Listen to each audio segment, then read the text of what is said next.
This segment is all about the Heart Chamber podcast. Welcome to the program. I'm Mark Imperial, and this segment's brought to you by booksgrowbusiness.com. It's the place where busy professionals publish to educate consumers, grow their businesses, and to leave a legacy. Joining me on this segment is the host of the Heart Chamber podcast, Boots Knighton. Boots, welcome to the program. Thank you so much for having me today, Mark. It's great to be here. Tell us a little bit about your work and specifically, who are those types of folks that you help? Oh my gosh. So the Heart Chamber podcast, I started this podcast because it was a podcast I needed when I was facing heart surgery. Nothing like it existed in all of the podcast world, which blew my mind. It's patient-centric for anyone facing open heart surgery. So in season 1, I featured a variety of heart patients who needed open heart surgery for a variety of reasons. And then I also brought on several of my healthcare providers because I found that I am really thriving post-open heart surgery.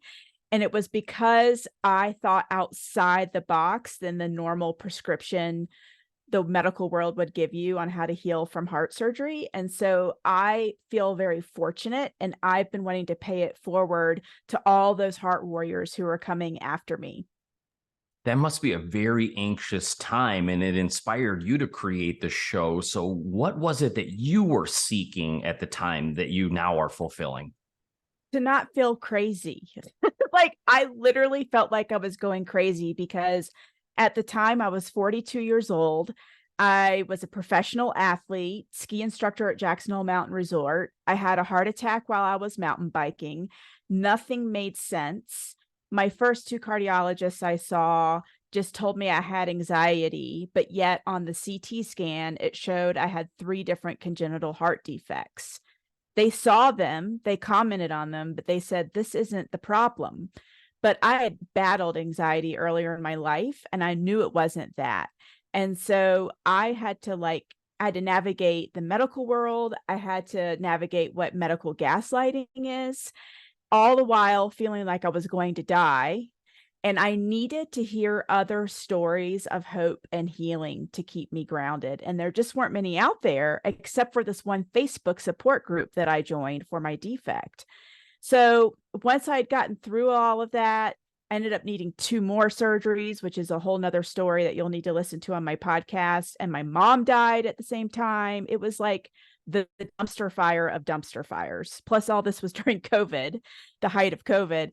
I just was like, I don't want anyone else to go through this turmoil that I did. And so as I'm going into season 2, which I launched in October, I am going to start a private group where people can come and let me just hold space for them once a month.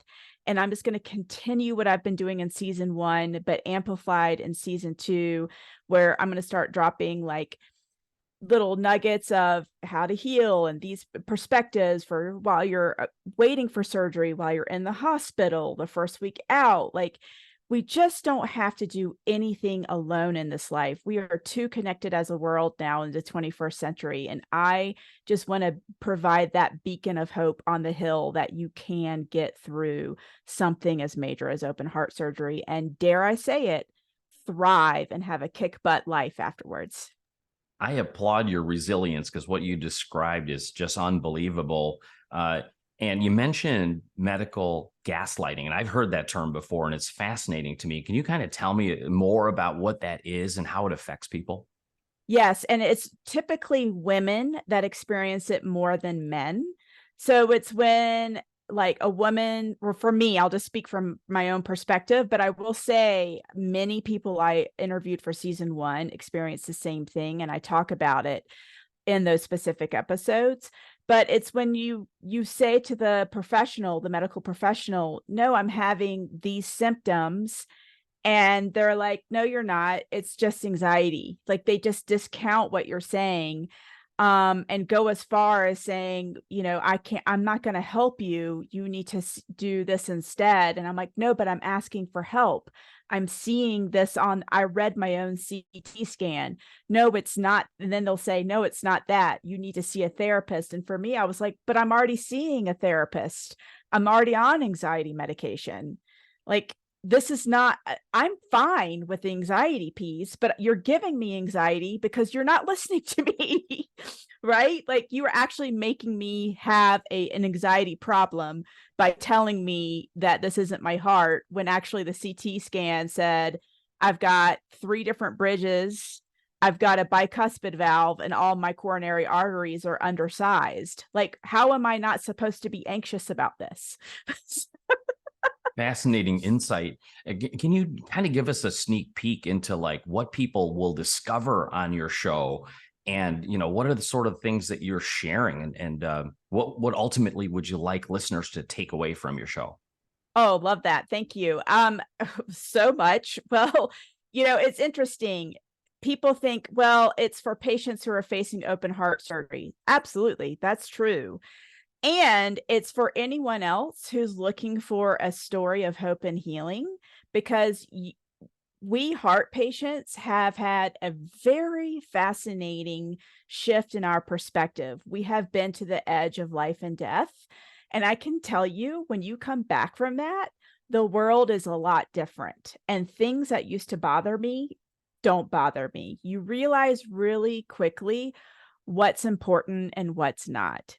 So even if you yourself are not facing a heart surgery, this is a great dose of perspective. I'm also finding people who are listening to my episodes that aren't heart patients are learning how to advocate for themselves.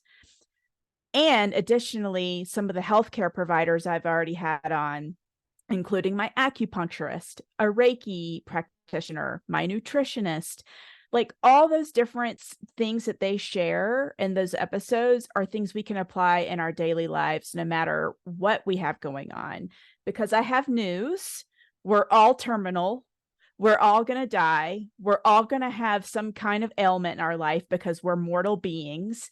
And so all of my episodes provide really actionable things you can apply to your life to live a life with purpose and meaning and being healthy. Fantastic. Before I ask you my last question, is there anything that I didn't think to ask you that you feel is important to share regarding your show?